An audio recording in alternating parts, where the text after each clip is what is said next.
We're in Sefer Yetzira, the second parak, the second Mishnah.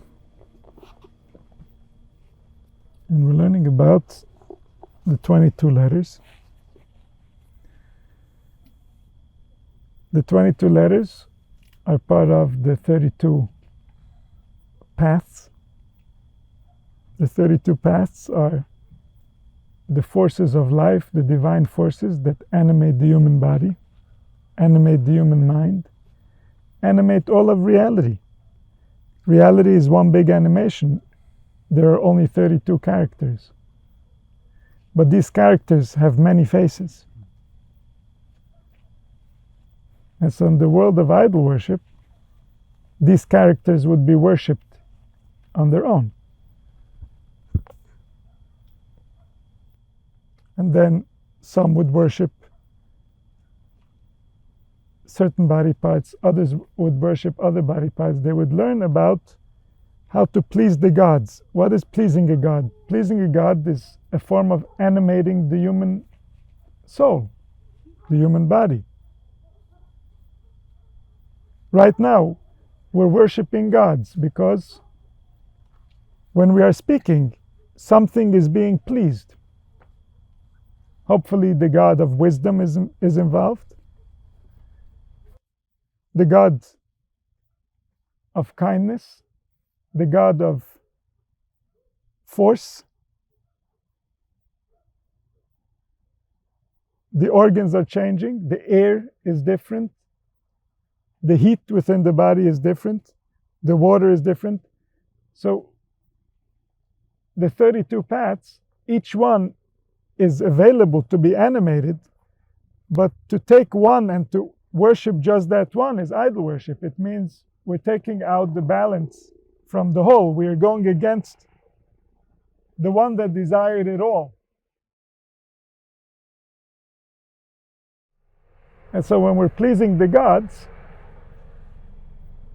if we know that the one that created them all is the one that we're serving, then this is proper worship. This is the belief in the unity that aligns us with the higher will. But if we are pleasing the gods as separate entities, if we just want to be smart and we want to know, or we're more comfortable in kindness, therefore we want to always only be in kindness, or if we have any other agenda about what needs to happen with the forces in order for us to align with the greater will, this is called Oived Kechovim Mazolis. He is worshipping the stars and the astrological signs. Who are they? They are the ones who created the body. They are running the body. So if I'm listening to the body because it feels good, but I don't realize that there is someone who wanted it to feel good, and that's why there is an intention to how it's all supposed to work together, then I'm running after something that was designed by the stars. It wasn't designed by the intelligence itself. It's only a part of the greater intelligence.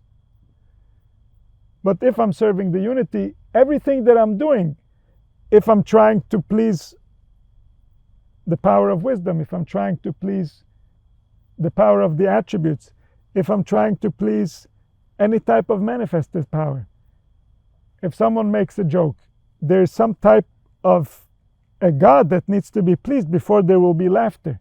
If he knows how to worship that God, laughter will result. If he doesn't know how to worship that God, there will be no laughter. If we want to awaken in someone compassion, if we know how to present the situation in a way that will please that God, it will awaken. If we don't know how to present it, it will not awaken. These are forces that are bigger than us. They animate us. These are the causes of why we act. And yet, there are forces that can be known, what will please them and what won't please them. We know many different things that will cause a human being to react in different ways. This is because we've been living with the gods for so long. We know the gods. We don't know them distinctly. We don't know how to name each force and say what its function is.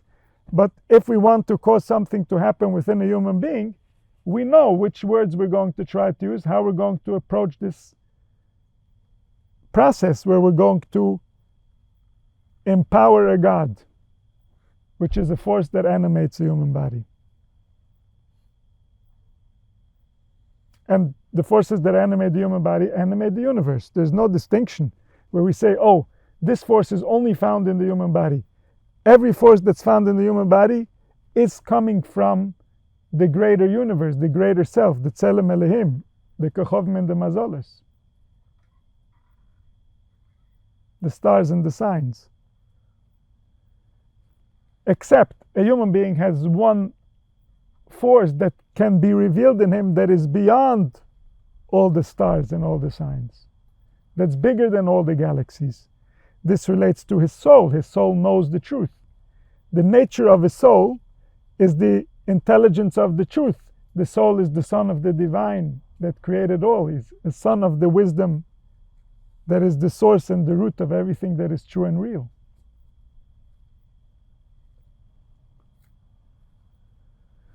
And so a human being has one thing, has one force, has one potential that in all of the galaxies are not to be found. There isn't such a creature anywhere. Everything within a human being is some part of the galaxy, some part of the universe, some part of the creatures. Something is being revealed there that is coming from the greater one, the one that is all. But the intelligence within a human being that can know the truth, that can differentiate truth from fiction, that intelligence is something that cannot be found anywhere within the universe. That intelligence is from something that we have inherited that's beyond the universe.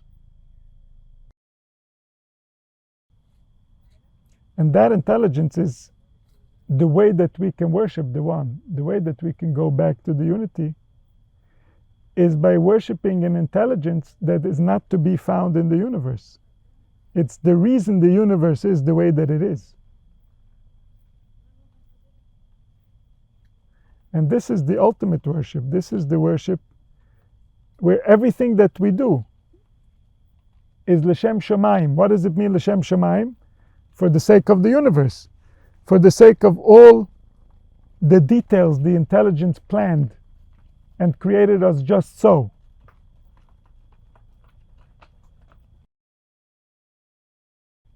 And so the 22 letters says, Mishnah Beis, Esre Mishtayim Oisius, 22 letters, Chokekan, Chotzvan, Shoklan, Vemiran, Tzarfan, V'tzar Be'em Nefesh Kol Yitzur, V'nefesh Kol Osid Latzur. It says 22 letters. He engraved them, and then he carved them out, he weighed them, he exchanged them, and he combined them and permutated them. And then with these he drew every soul within every creature and all the souls that are going to come into existence. And so the letters that we are talking about here is the essences, the intelligences that resulted in everything that came forth. The gods meaning the original dress of the divine, the reason why things are the way that they are. The divine himself we cannot speak about, he's beyond speech. But the reason things are the way that they are, there is some place where we can start speaking about it. We can speak about how they are, and we can even go back to the cause, to the roots of why they are the way that they are. And so the soul of everyone created is a permutation of these letters. That's why we all have the same body parts. It's because we have the same forces of soul that are creating us. And yet everyone has different shape, different color, different level of function, different level of strength. All this is because it's a different permutation of the same letters. We all have the same body because it's the same letters. It's the same forces. But we all have a different body because the combination of the forces is different in each one. What's in charge of what? What comes before what? What takes precedent over what? That's different for each one.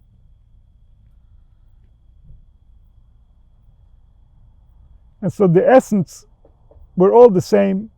This is the life force that lives in the heart. But the dress of that life force is different for each one. From there we come out, and everyone has their interests of how they're going to please their heart organized a little bit differently. And so this is the tzura of the nefesh. This is the form of the nefesh. What is this soul? What is its form? The form of the soul is the permutation of the letters that are driving this soul. The permutation of the forces that are driving this soul.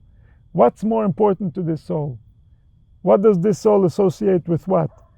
This organization is the form of the soul. And then when the soul comes into the body, it can either express its form and be accurate to its source, or it can get confused by other forms. It can listen to other permutations, and these other permutations can be poison.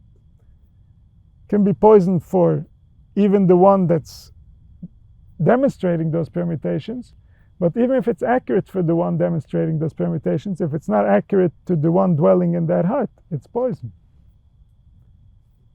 Because it means the soul can express itself less. It doesn't understand its own truth. Less of the soul can come into the body.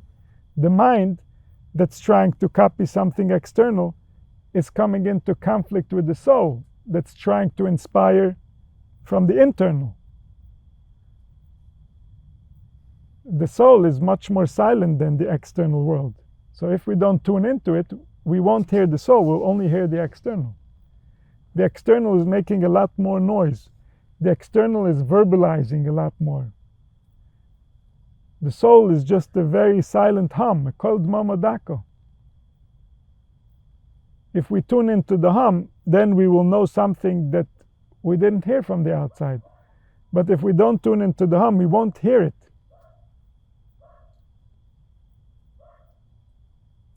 But if we listen to that silence becomes more convincing, becomes more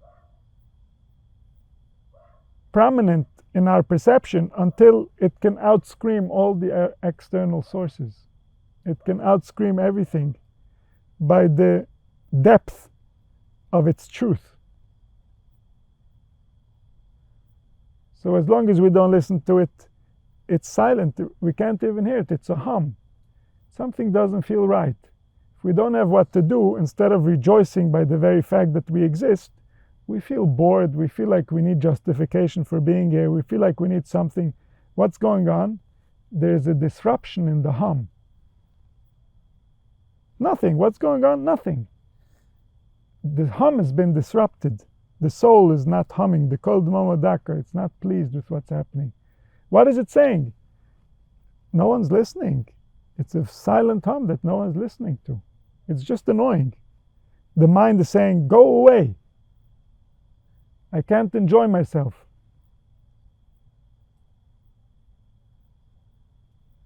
But then if we listen to that hum, the hum has so much to say, it will outscream the mind. That's why it doesn't feel the way that it's supposed to feel. Because it isn't the way that it's supposed to be. So here he says in the Perish Arrivet, 22 letters. Why are they called Yesoid? Pirush, Yesoid v'shoresh l'chol hamitzvos. These are the foundations and the roots to all that exists. Everything that exists. How does it get life? From these roots of life. These roots of life, when they get expressed, life comes forth through them. And this is how we animate the body. When we create desire within the body, we're awakening the gods. If a body is full of desire, we're awakening the gods. This is why when we use distractions in order to fuel the body, this is a form of idol worship.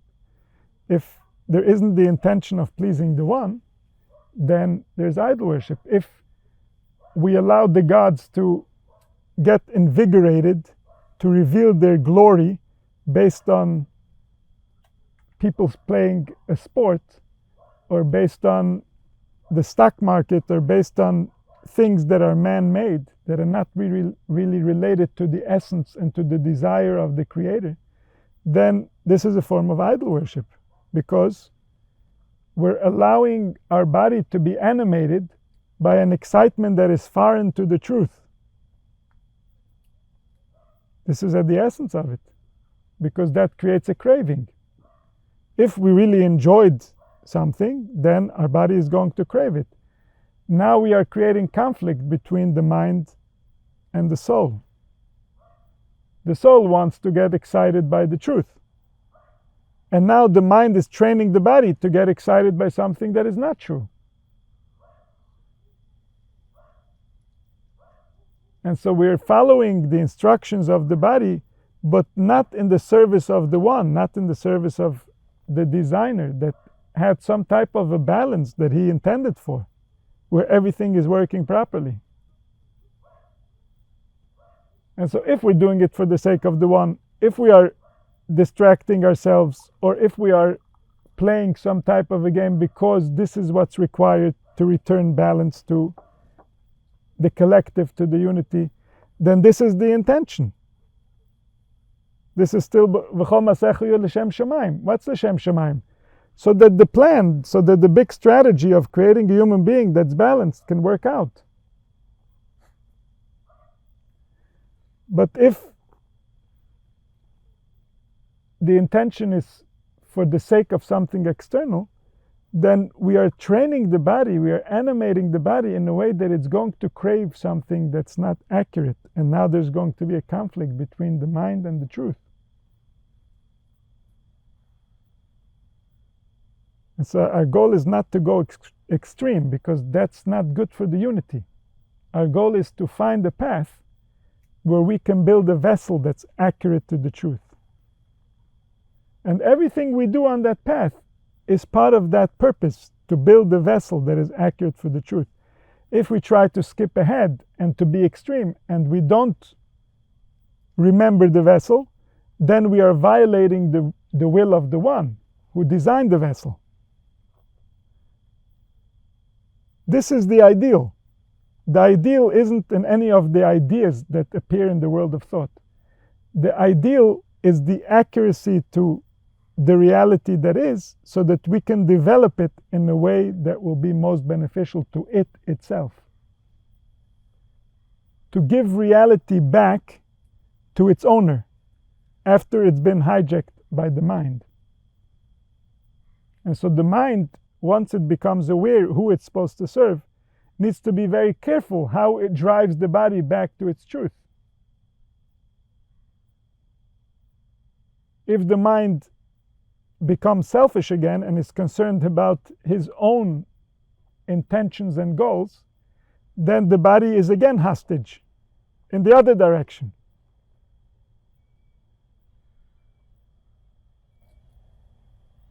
And so the mind needs to surrender to reality before it can be at service of reality. And surrendering means that we work with what we were given. We do what's really best in each situation. We evaluate constantly and we question.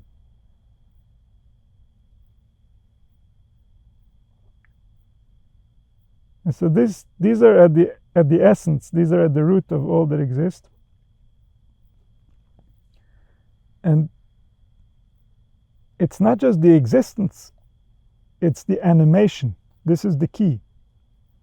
Yes, if we see something exists, if we see a flower, we see a fruit, we see an animal, we can know that one of these forces represents the existence of this animal. But beyond that, every movement represents these forces. The movement of the animal, but the movement within the human. If a human is moving, one of these forces is animating him. He's not just moving. He never just moves. It's one of the gods that's making him move. One of the gods have been triggered in him, and that's why he's moving. And so all the movement, there isn't any movement where the source is not there, dressed as one of the 32 paths, coming out within all the 32 paths and revealing something about the essence that is beyond the 32 paths, that's beyond anything that exists. The revelation is of the one that is beyond anything that we can contemplate, and yet we contemplate the rays of his revelation in order to get closer to him.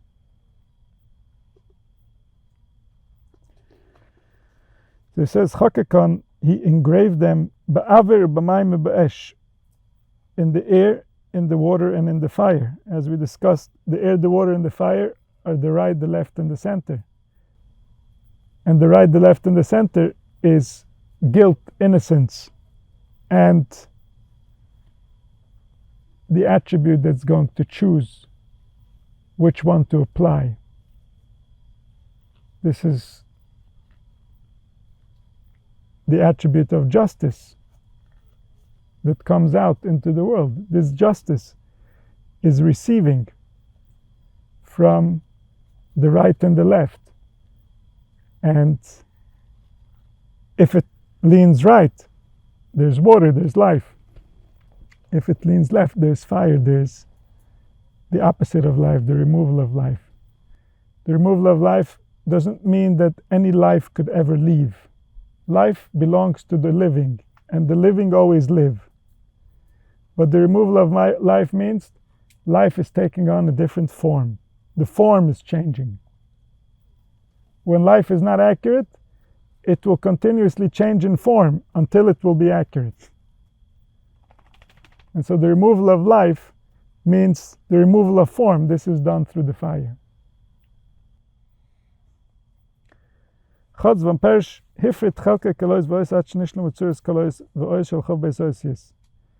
He carved out each letter from the infinite potential. Each letter was carved out until it received its form. So we'll find in water and in fire and in air, these forces are going to create different phenomena, different creatures are going to come forth.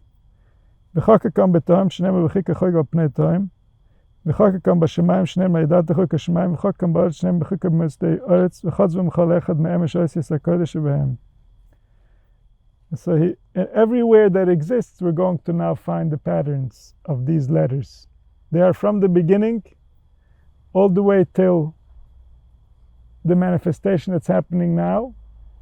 Everything is just different permutations and combinations of this truth that came forth from the 22 letters. Just like everything that was ever said was said by these sounds that are coming out of the human mouth.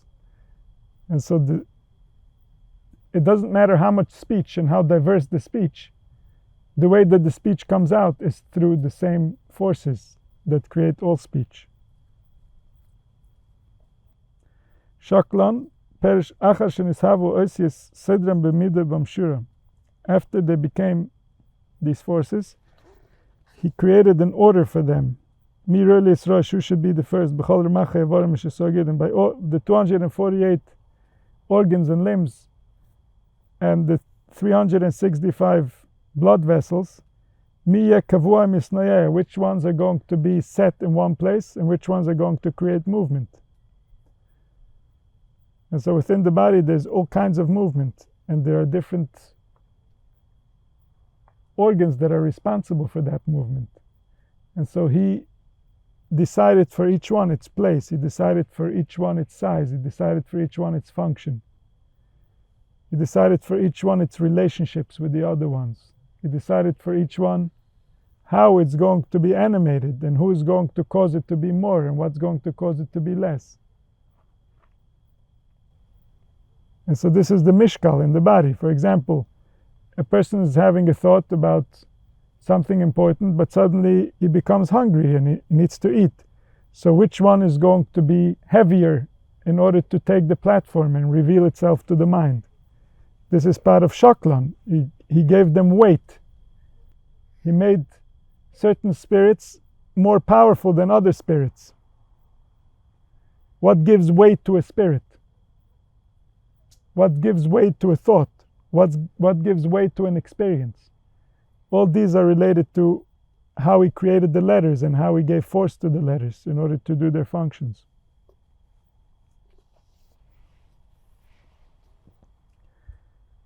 Ki yesh be'em ruach Chaim. Within each organ, within each limb, there is the spirit of life.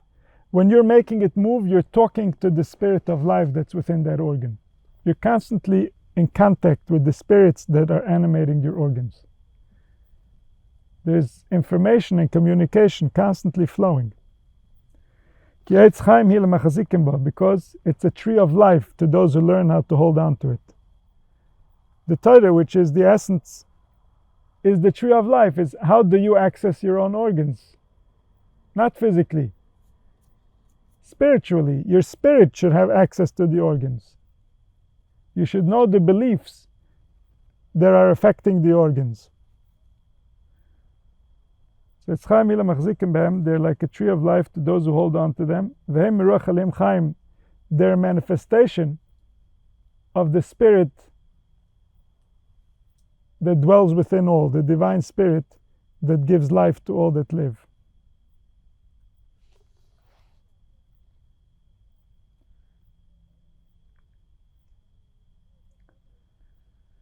V'miron zesho yerosh li'yosef besod ha'gilgul. So he switched them around. Ha'gilgul beruch kamok mashiach Hashem haruach l'lechas yelechu le'esav b'lechton. V'miron migreis li'ilim il ligreis mimin l'smal l'mismal li'imin mimala l'mata mimata l'mala m'fonim l'ocher me'ocher l'fonim. V'miron me'hefech ha'lehefech. That through these letters he created also the opposite of the letters. He created an ability for these forces to go up and down, to get more importance and less importance. He created the ability for these forces to have opposites when they get frustrated. So for example, within our desire for life, within our desire to love and to connect, there is a tmura, there is the possibility for the opposite, which is going to result in frustration and anger. And so this is the tmura of the desire for life and connection, is frustration and anger. This can't come out, so something will come in its place. And like that, for everything that exists, there's something opposite that will exist when that thing gets frustrated and it can't come out into fruition.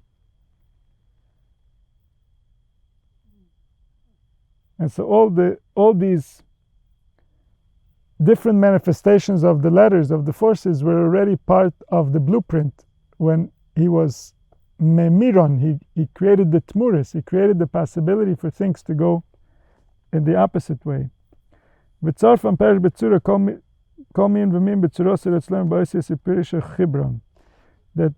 he combined the letters in order to create the creatures. The human being is a combination of all the letters. That's why he has the ability to express all the letters. All the animals are combinations of letters. There's two types of letters in the animals. There's the animal's name in Lashon HaKodesh, which tells us about his relationship with the human being, and therefore his relationship with the truth, with the purpose of why he exists. And there are the letters of the sounds that the animal can make. And those sounds relate to the experience that the animal is having, which forces are giving that animal his experience. And so he will make sounds according to those forces. And those who understood the Holy Tongue, those who understood this language, they could understand through the sounds of the animals what forces are expressing their messages through them. And they would be able to listen to those messages. Because the human spirit can tune in to the time and know what is being dealt with, and then when he hears the announcement of the animal, he knows the answer to what he had in his mind. And so all this relates to how he prepared the forces, prepared all the possibilities of these forces in order to create with them one unity, which is the human being, which is expressed as the Tzelem Elohim in all the different dimensions and all the different levels. Starting with the Adam Kadmon, the highest level we could speak about, coming down to the cosmos, coming down into the human form and all the different human manifestations. So all the demonic forces that can pretend to be human, that can take over the human, that can direct the human mind, all of them seem to be in the form of the human. But the difference between the divine and the demonic is that the divine is a full set of a human. He has all the attributes, he has all the intelligences, therefore he knows how to be human. The demonic has some of the human faculties knocked out, and therefore he doesn't know how to be human. He doesn't have the sensitivities. Some of his sensitivities have been damaged. And so that's demonic. It means he's not interacting with a full heart. Only part of his soul is available. Other parts are offline. And that's where it becomes dangerous. And so then he says, "V'tzor behem kol yitzur perish midas hakol shikoleles kol hanefoshes," the attribute of all, which is when the Yesod gives Shefa to the Shechina, when the foundation, when the attribute that represents the male gives over all of life to the female in order to create existence. The female is the divine presence that manifests this existence. So there, everything is included. That's called coil. And so from there, from that coil, come forth all the souls and all that exist. She includes all the souls. Everything that is going to exist in its shape and in its form, in its quality. And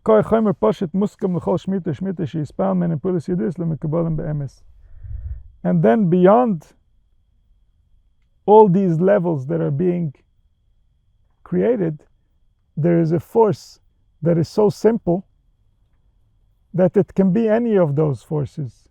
And that force is reserved to those who receive the transmission of the wisdom, so that the human soul can affect the direction of the universe. Through that place, the prophets would create miracles. They would be able to change the function of the forces, because they can access a place with their soul that is beyond all the forces, and from there bring something forth into existence.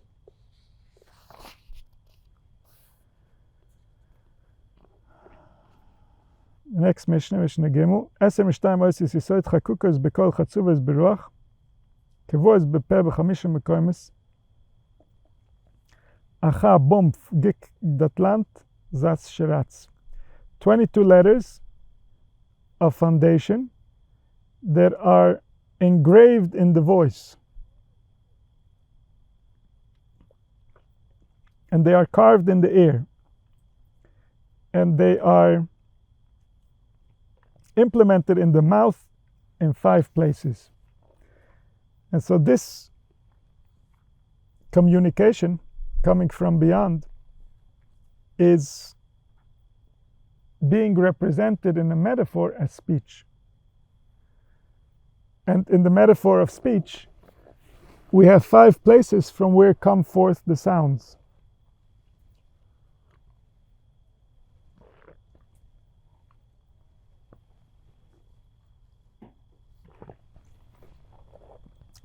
And these sounds are coming out of the mouth, from the throat, from the cheeks, from the tongue, from the teeth, and from the lips.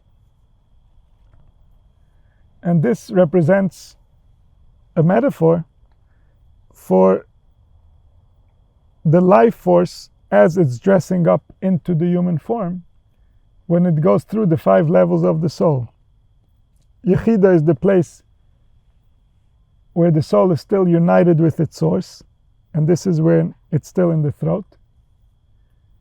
And then it comes forth into Chaya, which is the cheeks, and then it comes forth into Neshama, which is the tongue, and this is why the Neshama is at the center of the speech. Each soul is an expression of the divine that's being revealed as an individual. And then the Nefesh and the Ruach are the lips and the teeth. And so here,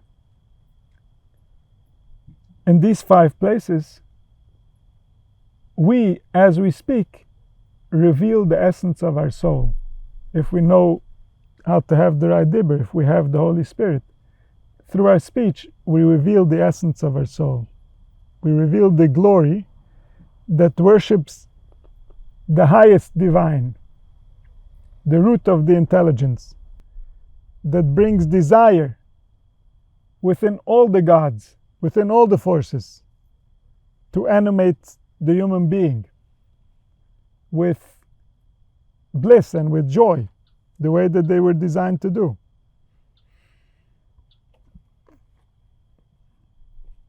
And so this is why the speech is what's machriya, is what tilts the scales between the right and the left.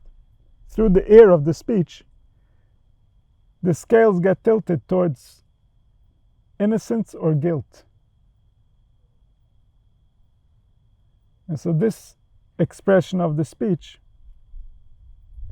is a revelation of source.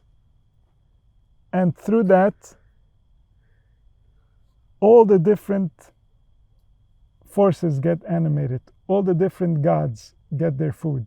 Through speech, we can worship all the gods. This is why it says, Zois Torah Sa'oila, someone who is learning the Hilchas Oila, it's like he's Makir v'Karban Oila. It's like he's giving an offering to the divine. An offering is a specific type of worship. But if he speaks in that way, he's doing that worship.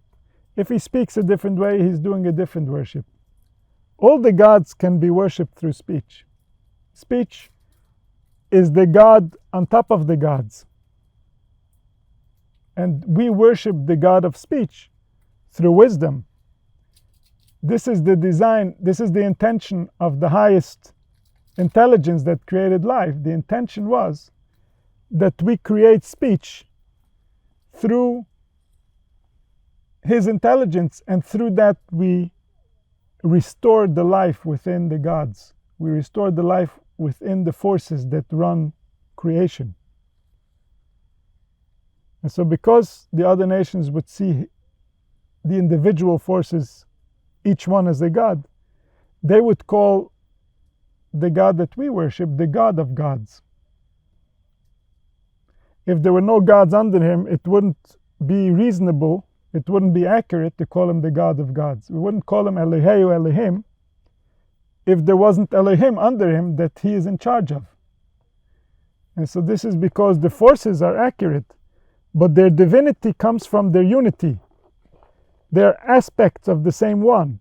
They are revelations of the one that is intelligent enough to put each one in its place, so that together they can create a form, so that together they will create a Tzelem Elohim.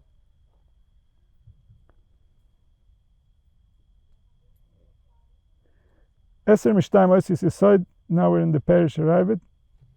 22 letters of foundation. L'chol dibur u'maaseh perish b'nefesh. So every speech and every action that animates the soul is coming forth from these 22 letters. Chakakam b'kol v'chotzvam b'ruach v'kovam b'peh. He engraved it in the sound, in the voice. He carved it in the ear, in the spirit, and he manifested it in the mouth. Daki hakona mismale miruach hanisha b'derech hareah. The windpipe gets filled up from the air that gets pulled in to the lungs. And the air that's sticking to the walls of the wings of the rings of the windpipe.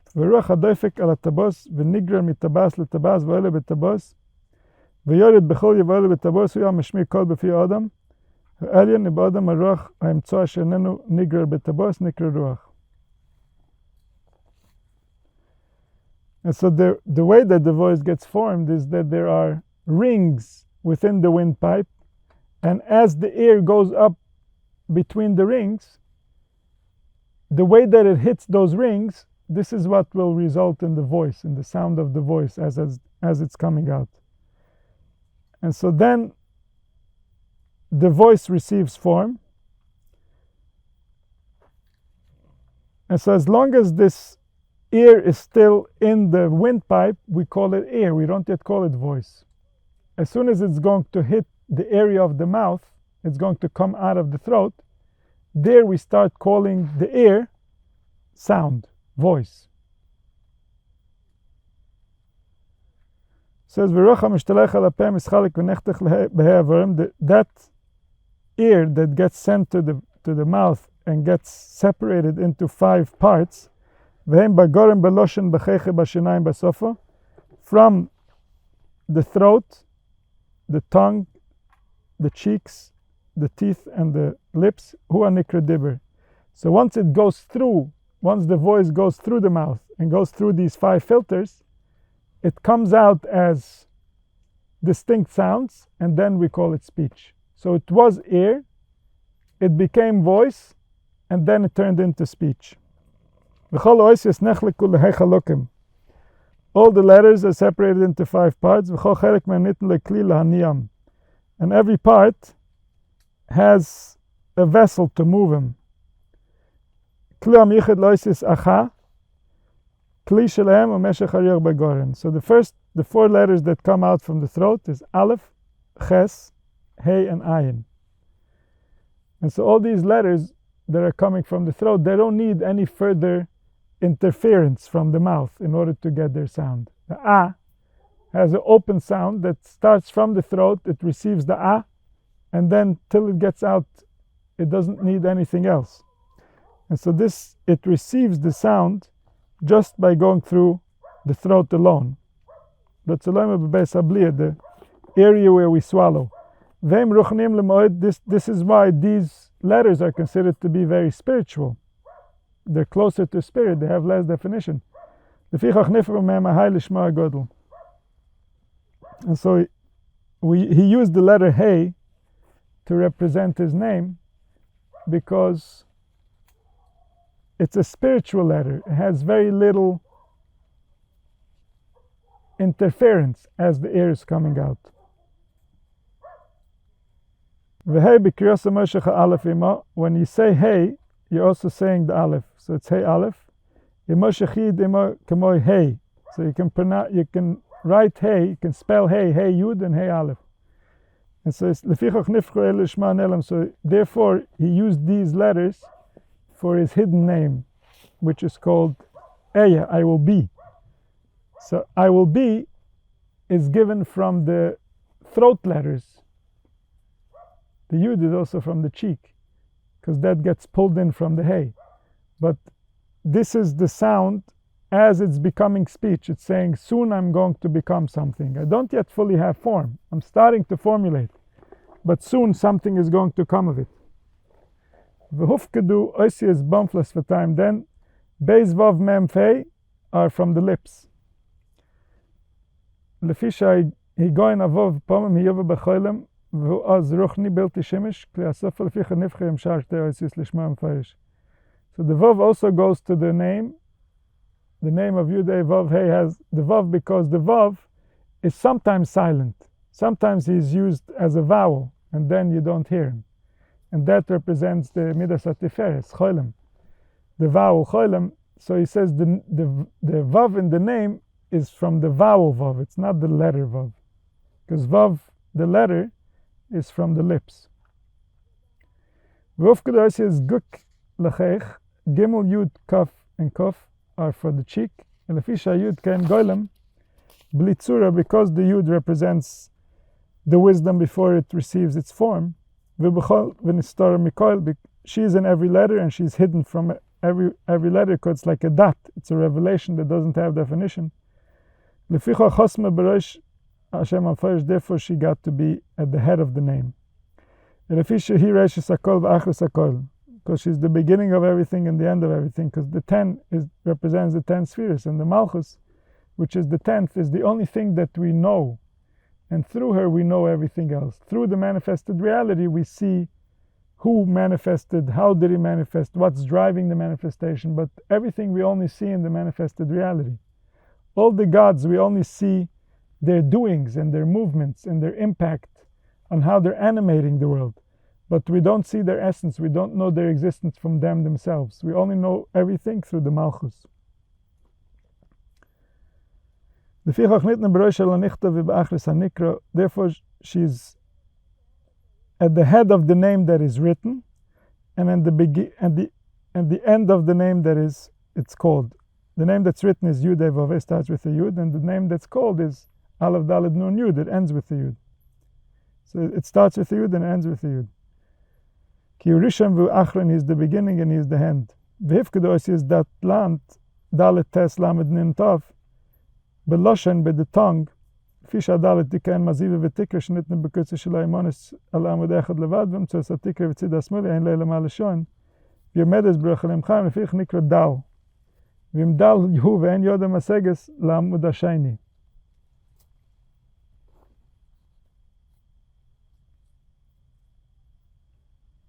And so the letter Dalet represents a building that's missing a wall. It only has one side, it doesn't have the other side. And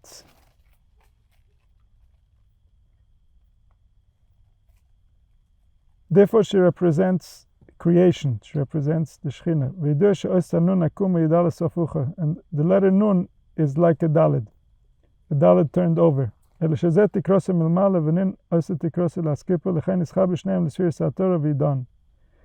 the letters Dan of judgment come from these two letters. Through the power of these letters, he judges the worlds. So he's explaining all the letters of the names, how they became to be. And there's many different explanations for these things. The Zohar has many different explanations for the letters and why certain letters were chosen for certain things. And obviously the idea is the force that's within the letter, not the letter itself.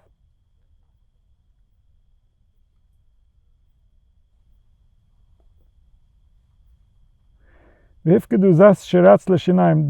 the Samach, the Shin, the Reish, and the Tzadik went through the teeth. The fish Hashin yesh shalosh roshim, v'ken bais kibul. המוכנס לקו בכל אחד נרצלו מגיעים ראשון שגיעים יועסס השם והם י' ה' ו' כן התור מקבלס מכל הספירה שלו ופיך שם הסברוש Shaddai. Was Dalet V'Yud Kaprashtin Malas. So now the name that he didn't yet explain is Shaddai, and Shaddai has a shin in it, and he says the reason for the shin is because it has three heads to receive from all the higher letters Yud, Hey, and Vav, and Shaddai is the one that's going to give it over to the last Hey, and so he needs to have a vessel for all these forces that have gathered through all the spheres, and then he gives it over to the Nekeva, he gives it over to the Shechina in order to create manifestation. That's why it's called Shaddai. One of the explanations of Shaddai is Misha Omer Lo Elomai Dai. He's the one that decides how much Shefa, how much life is going to be received by everything that exists. And so he is the one that gives over to the Malchus. He's the one that creates manifestation. It says, so from this Mishnah we should understand the face of man and his speech, meaning to realize how the individual forces come together to create a flawless experience that seems like one force. Just like the speech now, there's a lot going on in order for the speech to take place, and yet it seems like nothing is happening. The mind is concerned with the meaning of the letters and is not paying attention to the actual pronunciation of the letters that's happening through the body. But in reality, what's happening first, what's happening more, is the pronunciation of the letters and the expression of the life force. And these are creating vibrations. This is the direct impact. The concept that's being discussed, this is something that is based on agreement. It's only the understanding of the words that we have agreed upon that is causing a secondary effect, a human effect. The effect of humans coming to a conclusion that this will mean this, and therefore the words have meaning. But before that, more directly involved with the nature is the pronunciation of the letters and the vibration of the letters, which are allowing for the concept to be given over.